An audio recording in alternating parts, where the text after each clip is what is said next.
ಕೇಸರಿ ಶಾಲೆ ನಡೆಸ್ತೀವಿ ಎಂಬುದಾಗಿ ಹೇಳ್ತಿರುವಂತಹ ಈ ದೃಶ್ಯಗಳಿಗೆ ಗಮನಿಸ ಹೋದರೆ ಸಾಕಷ್ಟು ಇಲ್ಲಿ ವಿದ್ಯಾರ್ಥಿಗಳು ಮತ್ತೆ ಕೇಸರಿ ಮತ್ತು ಹಿಜಾಬ್ದಾರಿ ವಿದ್ಯಾರ್ಥಿಗಳ ನಡುವೆ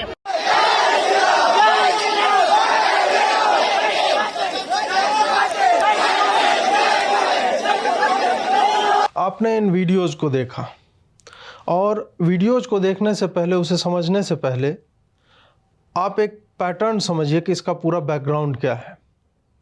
सबसे पहले एक हिंदू लड़की लावण्या, उसको आत्महत्या के लिए विवश किया जाता है। उसके बाद थोड़ी बहुत कवरेज सोशल मीडिया में होती है और उसके बाद फिर सोशल मीडिया का प्रेशर इतना बनता है कि वो मेन स्ट्रीम मीडिया में कवरेज होती है। उसके बाद किशन भरवार जो है उसको मार दिया जाता है। उसके बाद हेतल बेन है, उस पर चाकू से हमला होता है और हाल ही में झारखंड में एक हिंदू लड़के की लिंचिंग कर दी गई है।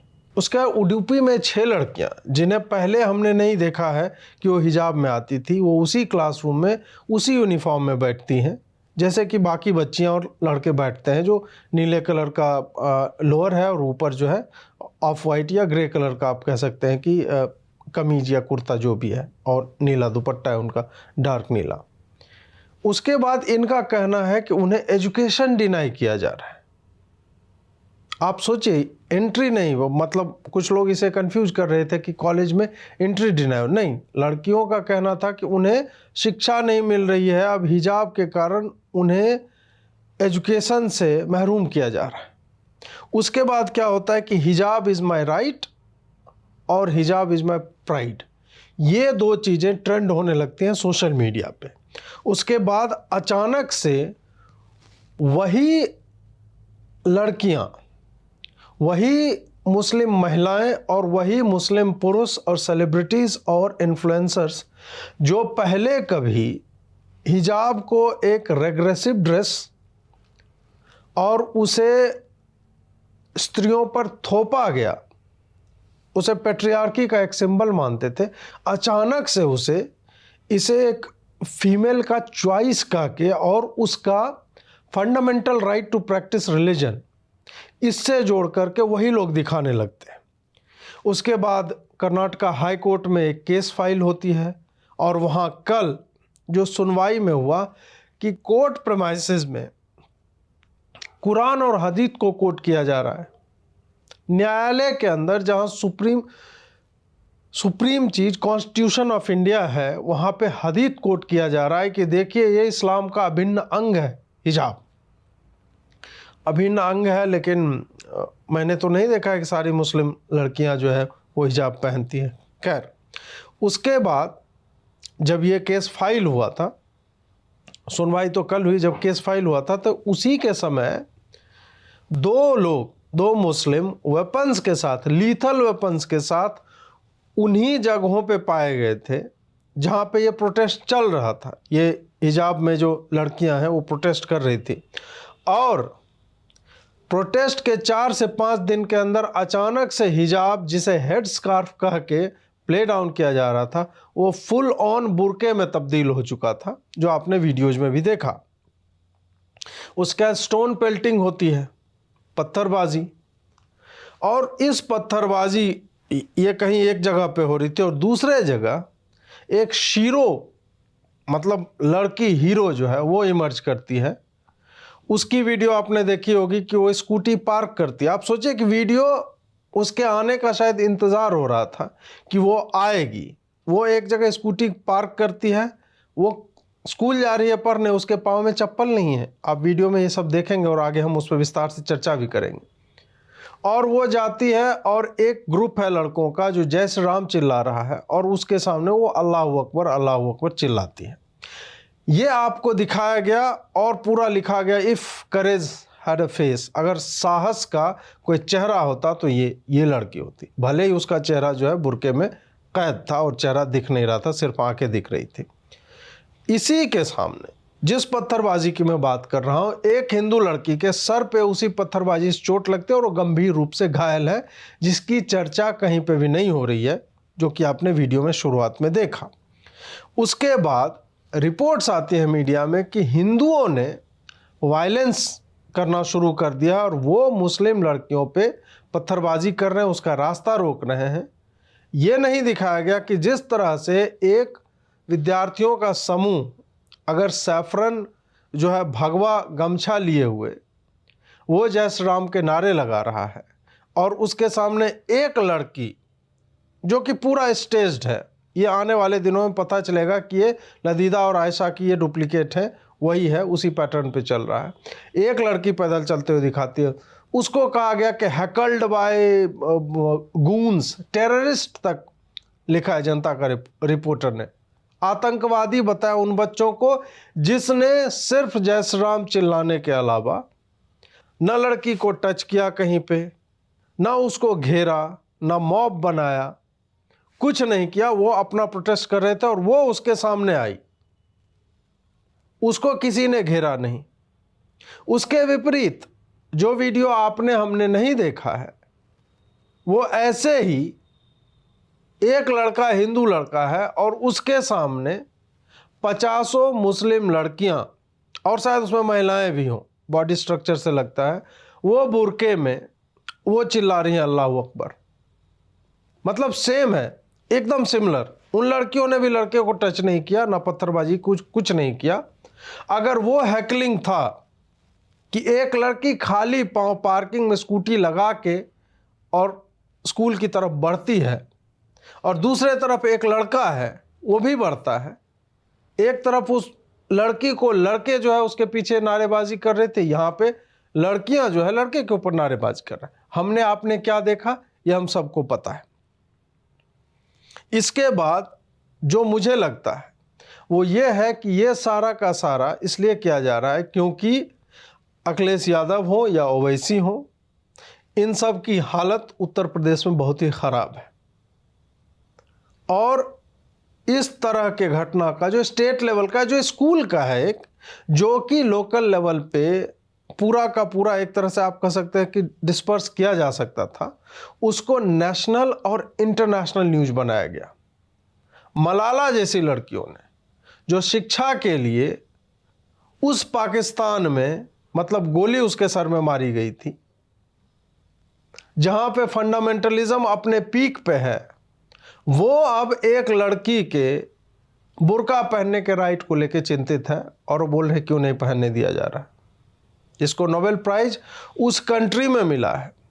आप जाकर नॉर्डिक कंट्रीज में देखिए, वहां पे बुर्का बैन है।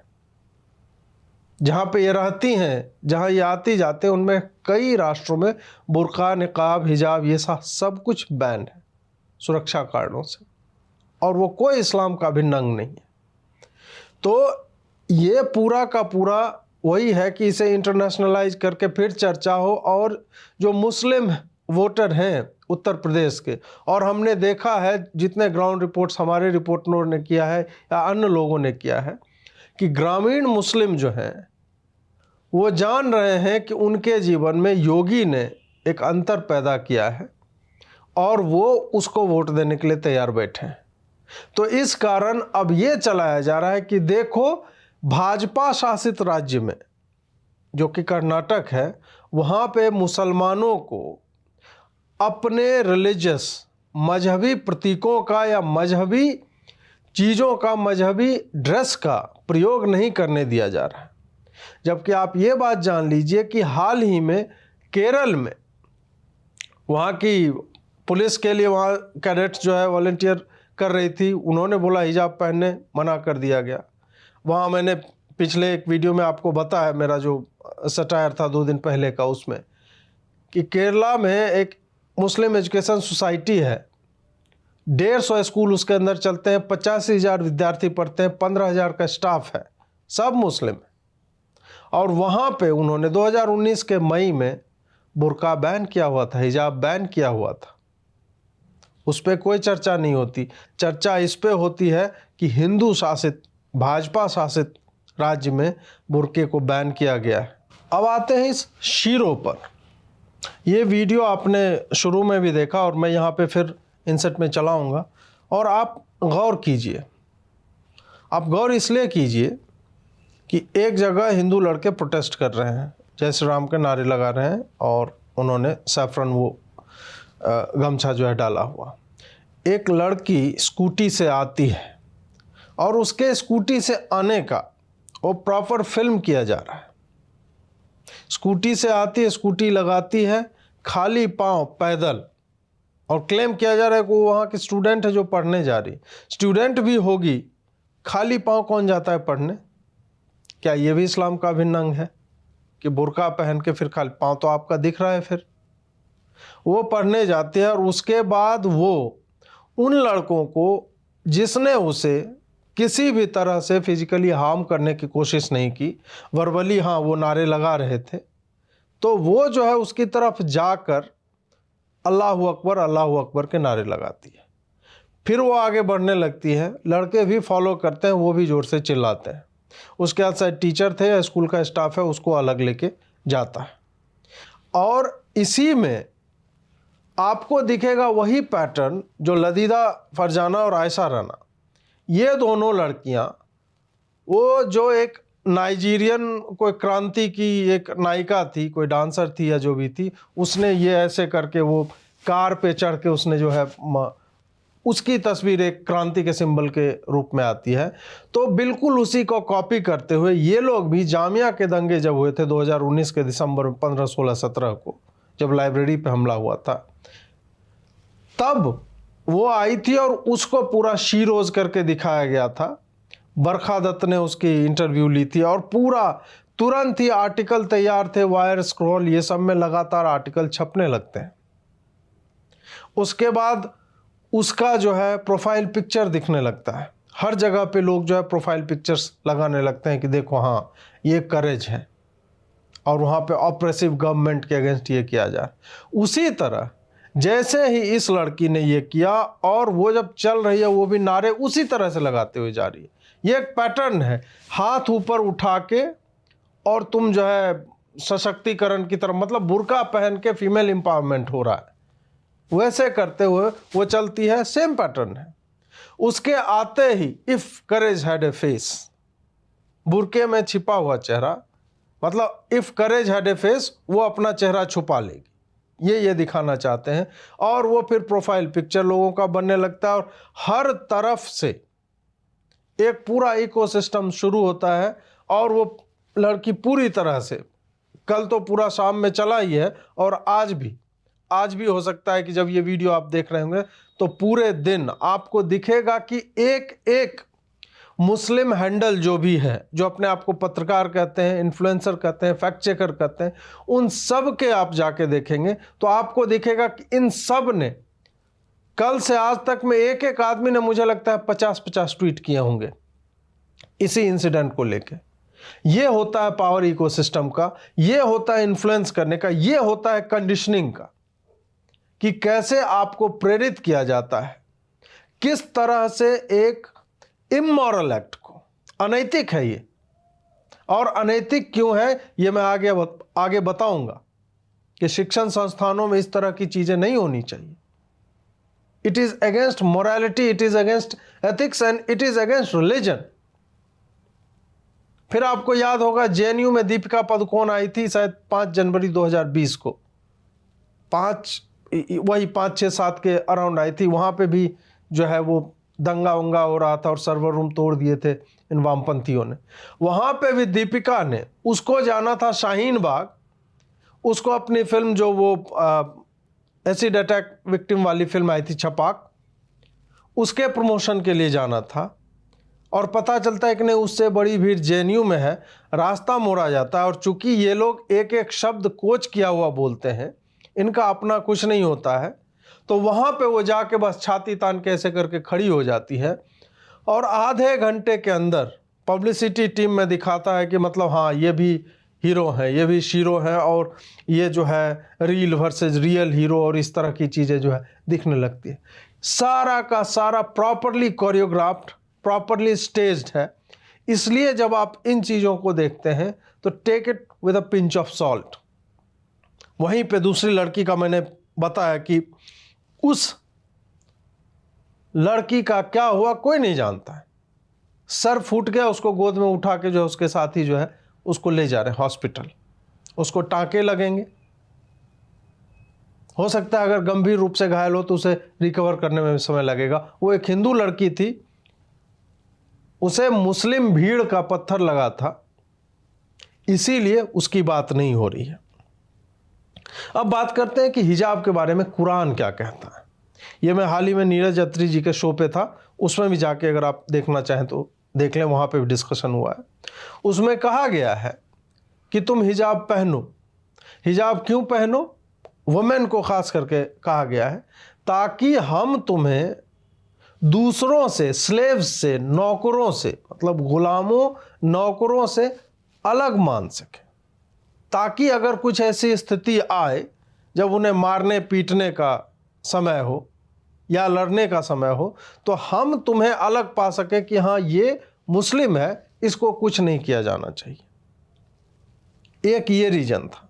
दूसरा, और इसी को एक्सप्लेन करते हुए कहा गया है कि अगर बस चलता तो पूरा का पूरा वुमेन को ढक दिया जाए, लेकिन चूंकि उन्हें दिखेगा नहीं, इसलिए उनकी एक आंख सिर्फ दिखनी चाहिए, दोनों आंख नहीं, जैसे कि आज के हिजाब और बुर्कों में आपको दिखता है, नहीं, उसका चेहरा नहीं दिखना चाहिए। ये जो दलील दी जा रही है ना कोर्ट में कि मेंस्ट्रुएटिंग वुमेन जब वो हो जाती है लड़कियां, तब वो अपने बाल और चेहरा जो है किसी भी पराये पुरुष को नहीं दिखा सकती, ये कुरान में आपके लिखा हुआ है, आप फॉलो नहीं कर रहे हैं कुरान को। और कुरान में भी अगर लिखा हुआ है कि आपको एक आंख कवर करना है, या चलो हिजाब ही, तो आप कंटेक्स्ट तो देखोगे, संदर्भ तो देखोगे कि आप उस समय जो लिखा गया उसी को लेके चलते रहोगे।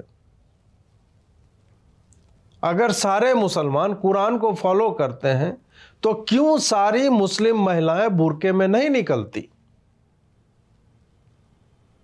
वो इसलिए नहीं निकलती है कि ये इस्लाम का अभिन्न अंग नहीं है। कंटेक्स्ट में आप देखेंगे तो उस समय अगर स्लेव्स थे, नौकर हुआ करते थे, उससे डिफरेंशिएट करना है तो उसके लिए वो था। अभी कौन कौन, किसके पास स्लेव्स हैं, किसके पास नौकरों की भीड़ है जिसमें आपकी पत्नी बेटी ये लोग खो रही हैं? अभी तो सबकी आइडेंटिटी आप जानते हैं कि वो किस क्लास में पढ़ती है, उसके दोस्त कौन है, वो कहाँ जाती है, किस रास्ते से जाती है। तो फिर क्या इसका मतलब है? कुरान तो और भी बहुत कुछ कहता है। कुरान में जो लिखा हुआ है, अगर सब कुछ इस्लाम का अभिन्न अंग है, फिर काफिरों को काटा क्यों नहीं जा रहा है?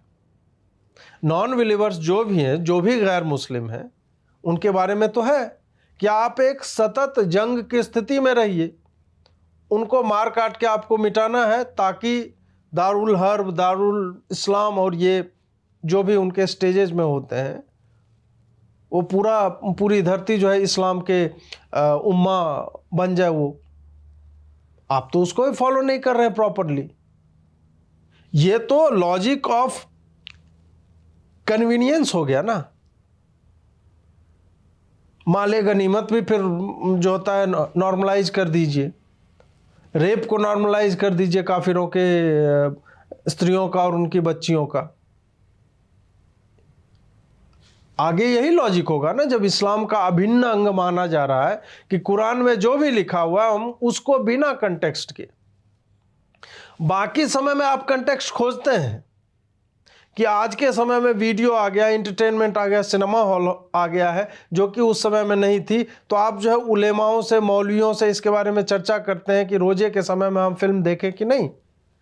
तो वो कंटेक्चुअलाइज करता है ना, वो संदर्भ में देखता है कि उस समय जो बोला गया था उसका मूल तत्व क्या था और उसको हम कैसे संदर्भ में लाके अभी के हम जनरेशन को क्या बताएं। क्या वो हो रहा है यहां पे? क्या कंटेक्चुअलाइज किया जा रहा है? और कहां से बुर्का आया था, उसका पर्पस क्या है? एक तो ढकने का है, वहां तो मेल भी फुल बॉडी अटायर पहनते हैं, सिर्फ उनका चेहरा ही दिखता है,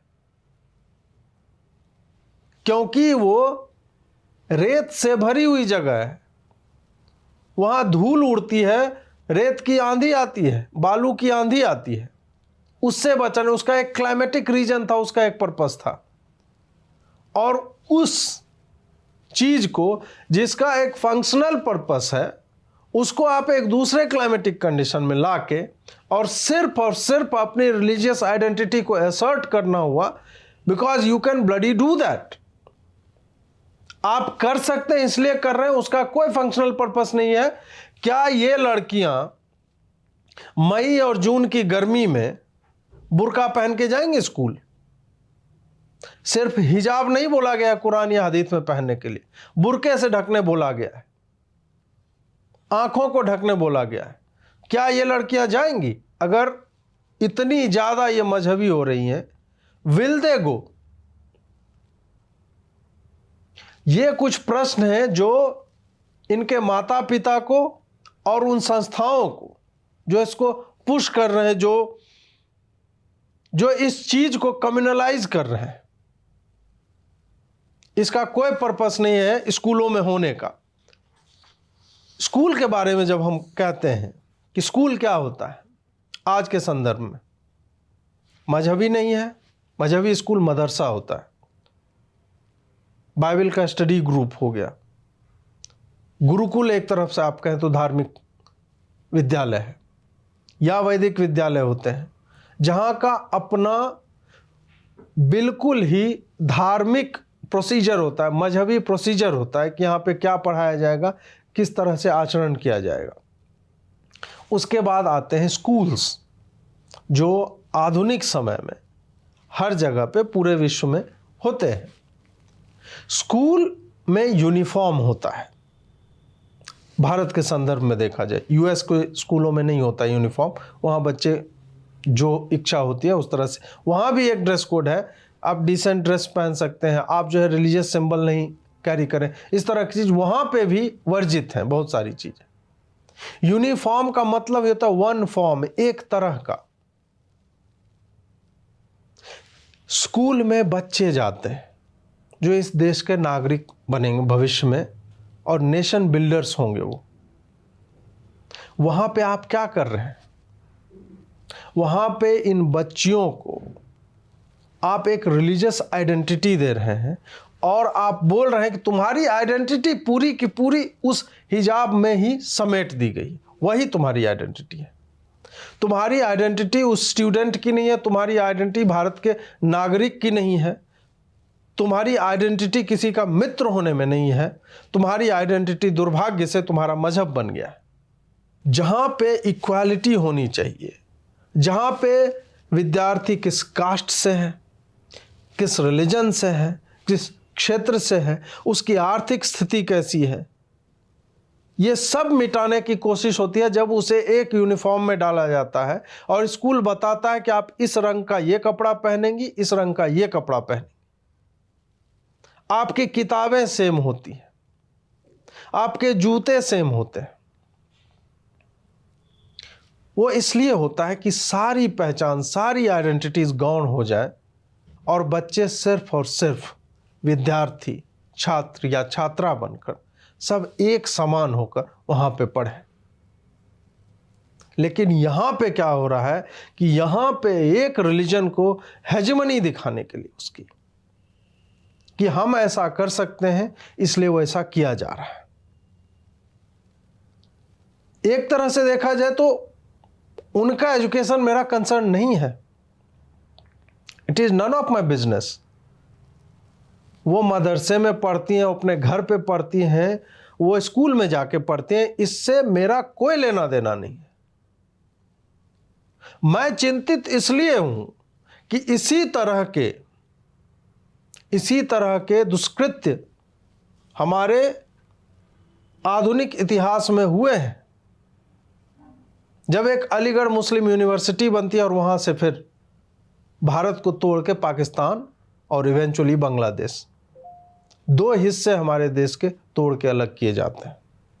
मुझे उसकी चिंता है कि आज इन्हें सेपरेट ड्रेस कोड चाहिए एक ही स्कूल में, कल ये सेपरेट क्लासरूम की बात करेंगे, फिर बोलेंगे यहाँ मजहबी शिक्षा देनी चाहिए क्योंकि right to practise your religion is a fundamental right. और उसके बाद फिर ये एस्केलेट होते होते यही सारी चीजें होती है ना कि 6 लड़कियों से अभी 50, 500 और एक स्कूल से पूरे इलाके के स्कूलों में इस तरह की नौटंकियां शुरू हो चुकी हैं। ये ऑर्गेनिकली नहीं होता है, ये प्रायोजित किए जाते हैं। These are all sponsored things. ये अपने आप नहीं होता है, ये आप मान लीजिए। अब क्लास में आपने अलाउ किया तो क्या एग्जामिनेशन हॉल्स में भी अलाउ करवाएंगे आप? भारत में तमाम तरह की प्रतियोगी परीक्षाएं होती हैं, उसमें कपड़े उतरवा लिए जाते हैं, आप सर ढक के जाओ, वो खुलवा लेगा, बाली, मंगलसूत्र, हमने सुना है ना, हमने देखा है, स्वेटर तक सब कुछ उतरवा लिए जाते हैं क्योंकि चोरी होती है। इस तरह के अटायर का फ्रांस में बैन क्यों है? एक पूरी एक साइट है जहां पे बुर्का पहन के क्राइम करने के लिस्ट किए हुए हैं, वहां पे 2-3 हजार क्राइम है पिछले 10-12 सालों में। या आप जाके सिर्फ सर्च कीजिए गूगल पे, बुर्का ज्वेलरी थेफ्ट, बुर्का इन शॉप, थीफ, स्टीलिंग, ये सारे शब्द करके आपको कई इंस्टेंसेस मिलेंगे। आतंकी वारदातें, सुसाइड वेस्ट उसके अंदर पहना हुआ और मेल पहनते हैं, चूंकि उससे किसी व्यक्ति की पहचान करने में इतनी ज्यादा कठिनाई आती है कि हम जो सही है, मैं ये नहीं कह रहा हूं कि बुर्का पहनना गलत है, उनका राइट है, वो पहने, कोई भी कुछ भी पहनेगा, लेकिन वही बुर्का पहन के अगर कहीं बॉम्ब ब्लास्ट हो रहे हैं तब तो उस स्टेट मशीनरी को दे owe it to them who died। Prevent करने के लिए आपको स्टेप्स लेने पड़ेंगे। इसलिए बुर्का को हम इसलिए नहीं कर रहे हैं, एक तो है कि स्कूल है वो, it is a secular institution, वहां पे तो रिलीजियस सिंबलिज्म का होनी ही नहीं चाहिए जगह पे। दूसरा है कि उसका एक सिक्योरिटी कंसर्न है। मैं ये नहीं कह रहा हूं कि ये बच्चियां सिक्योरिटी कंसर्न है, इन बच्चियों का बुर्का पहनना या हिजाब पहनना, उसके इंप्लीकेशंस अलग हैं उन स्कूलों पे। फिर हिंदू बच्चे जो है आएंगे लेके, फिर वो अपने हिसाब से, हर एक व्यक्ति अपने फिर रिलीजियस आइडेंटिटी को, धार्मिक पहचान को वहां पे असर्ट करेगा। तो आपको इस कंटेक्स्ट में भी देखना पड़ेगा कि क्या बुर्का या हिजाब उनको नहीं पहनने दिया जाए तो क्या टीचर जो बात बता रहा है उसके दिमाग में नहीं जाएगा क्या?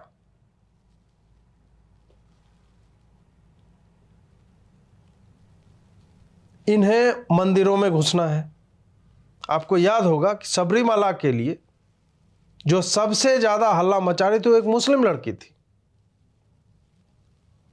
जहां हिंदू लड़कियां अलाउड नहीं है, चूंकि वहां के डेटी जो है, वहां के जो देवता हैं वो ब्रह्मचारी हैं, तो वहां पे इनको घुसना था। आप बनारस के घाटों पे जाके देख लीजिए, वहां पे ये घूमते रहते हैं। क्या वो गंगा मां की पूजा करने जाते हैं? जो हाईली रिलीजियस प्लेसेस हैं हिंदुओं के, वहां पे ये घुसना चाहते हैं ये कह के कि हम भारत के नागरिक हैं, हमें आने जाने की आजादी। आप देखिए धार्मिक जगहों पे ये नागरिकता का प्रयोग करते हैं कि हम सब इक्वल हैं, हिंदू मुसलमान में भेदभाव नहीं होना चाहिए। हाल ही में आंध्र प्रदेश या कहीं के हाई कोर्ट ने कहा ना कि मंदिर के प्रेमाइसेस में मुसलमानों को भी शॉप खोलने की आज़ादी होनी चाहिए। उसके ऊपर आप जो है वो उनके बिजनेस करने का मौलिक अधिकार है, आप उसको कर्टेल नहीं कर सकते। लेकिन क्या वही कोर्ट किसी मस्जिद के पास में या उसके प्रेमाइस में एक हिंदू को व्यापार करने देगी? नहीं करने देगी। अगर वो करना भी चाहेगा तो उसका बहिष्कार किया जाएगा कि ये हलाल प्रोडक्ट नहीं बेचता है। वो चूंकि हिंदू है तो ऑब्वियस सी बात है कि वो हलाल नहीं बेचेगा, हलाल मुसलमान बेचते हैं। इस तरह से आप देखें और देखिए, तब जो धार्मिक जगह हैं हिंदुओं की, वहां पे नागरिक बन के घुसते हैं, और जो कंप्लीटली सेक्युलर रिलीजन न्यूट्रल जगह है स्कूल, वहां पे ये मजहबी बन के घुसते हैं। हर जगह पे एंट्रेंस चाहिए और it has to be on their terms. वो अपने उस हिसाब से चाहते हैं। अब ये कहा जा रहा है कि हिंदू लड़के जो है कलावा बांध के आते हैं, कोई तिलक लगा के आता है, जनेऊ पहन के आते हैं। ईसाई बच्चे जो है उसी स्कूल में क्रॉस लटका के आते हैं। ये सब चीज़ें हिजाब से उनकी तुलना नहीं की जा सकती। हिजाब आपके चेहरे को छुपाता है और आप हिजाब नहीं, आप बुर्के पहन के जा रहे हो। उस हिसाब से देखिए आप, कलावा जो है छोटा है, वो कंसील किया जा सकता है। जनेऊ किसी को दिखता नहीं है अनलेस वो जो है मतलब ऊपर कुछ पहने ही नहीं। क्रॉस भी जो है, माला भी जो है, वो भी भीतर में है। तो ये फॉल्स इक्विवेलेंस है, इसका कोई मतलब नहीं।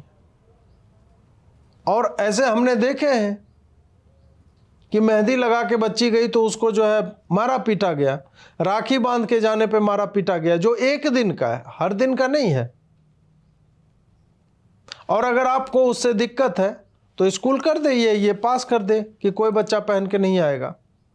मैं तो जिस स्कूल में पढ़ा वहां पे अलाउड नहीं था, हमने कभी विद्रोह नहीं किया, क्योंकि वहां बुर्का भी अलाउड नहीं था। वहां पे मुस्लिम बच्चा टोपी लगा के नहीं आता था, हम सब एक ही बारे पहनते थे जो हमें पहनना होता था, ग्रीन कलर का। तो या तो आप वो कर दो, आप उस बात को मानने के लिए तैयार नहीं। आप कहीं पे कोई आदमी जो है, मतलब किस चीज से आप कंपेयर कर रहे हो कि योगी जो है भगवा कलर का कपड़ा पहनता है? योगी स्कूल जा रहा है क्या? आपके मौलवी मस्जिदों में अपने हिसाब का कपड़ा पहन के नहीं जाते? उस पे है चर्चा क्या? चर्चा है स्कूल में क्या बच्चियां हिजाब पहन के, बुर्का पहन के अलाउड होनी चाहिए, जिसको आप बड़े ही प्रेम से हेड स्कार्फ करके ट्रिवियलाइज कर देते हैं और छोटा बना देते हैं। इस प्रश्न का उत्तर आप खोजिए, नहीं तो फिर कल को कोई हिंदू बच्चा तलवार और त्रिशूल लेके चला जाएगा, बोलेगा शिव पुराण में लिखा हुआ है और ये मेरे धर्म का अभिन्न अंग है। कल किसी ने ट्विटर पर लिखा कि दिगंबर समुदाय को, जो जैन समुदाय को जो अनुयायी हैं, वो क्या बिना कपड़ों के वो चले जाए स्कूल में पढ़ने के लिए? वो क्या अलाउड होगा? आप छोटी उम्र की बच्चियों को सेक्सुअलाइज कर रहे हैं, उनके दिमाग में आप भर रहे हैं कि तुम्हारे साथ के जो बच्चे हैं वो तुम्हें गलत निगाह से देखते हैं, तुम्हारा जो टीचर है वो तुम्हें गलत निगाह से देखता है। ये क्या आप बता रहे हैं अपनी बच्चियों को इस उम्र में? क्या वो इस शिटी पॉलिटिकल स्टॉर्म का हिस्सा बनना चाहिए? 6 बच्चियों ने शुरू किया था क्योंकि उनको किसी ने कोच किया होगा, भड़काया होगा, और आज एक पूरी भीड़ बन के जो है वो जा रही है।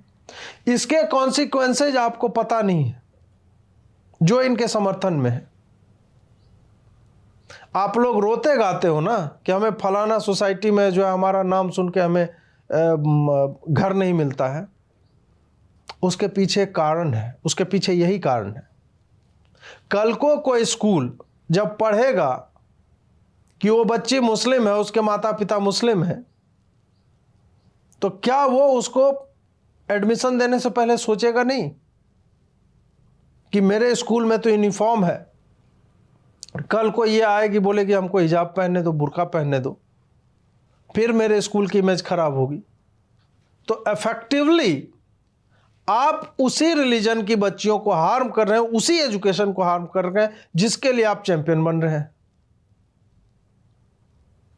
आप खुद को एलियनेट कर रहे हैं। You are bloody treating yourself as the other. ये जो अदराइजेशन होता है ना, this is what you are doing to yourself. ये आप किसी हिंदू पे ब्लेम नहीं कर सकते हैं, क्योंकि हिंदुओं ने ये नहीं किया है आप पे। हिंदुओं को आपके बुर्के से कोई समस्या नहीं है, आप पहनिए, हर जगह आप पहनती हैं। स्कूल में इस आइडेंटिटी को असर्ट करना आपकी बच्चियों के लिए हार्मफुल है। आप उन्हें सेक्स ऑब्जेक्ट मत बनाइए, उनको बचपन से उनके दिमाग में यह मत भरिए कि हर वो व्यक्ति जो उसके घर से बाहर का है उसे एक ऑब्जेक्ट की तरह देखता है। आप उनको अच्छा ज्ञान दीजिए, आप उन्हें सद्बुद्धि बांटिए। कोर्ट में बोला जा रहा है, मतलब मैं कल पढ़ रहा था, बार एंड बेंच का पूरा थ्रेड है कि एक हिंदू लॉयर ये बता रहा है हदीस हाथ में लेके कि देखिए इसमें तो लिखा हुआ है कि मेंस्ट्रुएशन जब से शुरू होता है तब से वो पराये मर्दों को अपने बाल और जो है चेहरा नहीं दिखा सकती। कोर्ट में ये पढ़ने कैसे दिया गया? एक जज को आउटराइटली इसे रिजेक्ट करना चाहिए था, क्योंकि इसका कोई नीड नहीं है। आप बिल्कुल ये जैसे होता है ना कि कुछ पिटीशंस को मतलब शुरू में उसका हेडलाइन ही जो ऊपर में इंट्रो रहता है वही देख के फेंक देते हैं जज। इस पिटीशन के साथ वही होना चाहिए था कि वो स्कूल है, वहां पे किसी भी तरह का रिलीजियस सिंबोलिज्म नहीं चलेगा। ये बोल के उस केस को डिसमिस करना चाहिए था। इस पूरे प्रकरण को देखते हुए एक ट्विटर यूजर राहुल राज ने लिखा है कि हम उस दौर में हैं जहां घोषित रूप से नास्तिक लोग हमें यह बता रहे हैं कि अल्लाह अकबर का नारा मजहबी नारा नहीं है, साहस का नारा है। फेमिनिस्ट्स ये बता रही हैं कि हिजाब नामक अटायर या बुर्का जो है, जिससे लड़कियों का स्किन नहीं दिखना चाहिए, बाल उसके ढक दिए जाने चाहिए, ये महिला सशक्तिकरण के लिए है। सेक्युलर लोग जो अपने आप को कहते हैं वो यह बता रहे हैं कि स्कूलों में हर एक रिलीजन के लिए स्पेशल ड्रेस कोड होना चाहिए। और वामपंथी जो हैं वो हमें यह बता रहे हैं कि रूढ़िवादी परंपराओं पे, इन कुरीतियों पे प्रश्न मत करो, ये सब सही चल रहा है। आप देखिए ये विचारधाराएं, चाहे एथिस्ट हो, फेमिनिस्ट हो, सेकुलरिस्ट हो या लेफ्टिस्ट हो, ये सब अपने विचारों के बिल्कुल विपरीत तरह के विचारों को, बिल्कुल विपरीत, जिनके विरोध में ये हमेशा से खड़े रहे हैं, उनको आज एक्सेप्टेंस दे रहे हैं। रीजन यही है क्योंकि वहाँ की सरकार जो है भाजपा की सरकार है, और ये हिंदुओं के खिलाफ एक तरह से हिंदू बनाम मुस्लिम, जबकि ये पूरा का पूरा विशुद्ध प्रो मुस्लिम चीज़ है। इसमें हिंदू कहीं पे नहीं है। ये मुस्लिम लड़कियों का है, उन्हें हिजाब पहनना है, उन्हें एक सेक्युलर इंस्टीट्यूशन में जाना है, ये मुद्दा था। इसमें हिंदू कहीं नहीं थे, लेकिन ये बनाया गया। इसमें एक कर्नाटक के ही एजुकेशन मिनिस्टर हैं प्राइमरी और सेकेंडरी के, उन्होंने कहा है कि इसके पीछे एक कैंपस फ्रंट ऑफ इंडिया नामक संस्था है और उसकी ये लोग जांच कर रहे हैं, क्योंकि जो ही ये सब शुरू हुआ तो फिर जय भीम वाले भी आ गए, तमाम तरह के लोग आके मिलने लगे। ये अभी चलेगा, ये अभी कुछ दिन और चलेगा, इसको हम ऑब्जर्व करते रहेंगे। अगर आगे कुछ होता है तो हम इस पर आगे चर्चा करेंगे। जुड़ने के लिए बहुत बहुत आभार। लाइक, शेयर और सब्सक्राइब करते रहिए। उम्मीद है कि आपको ये वीडियो पसंद आया होगा। आभार आपका।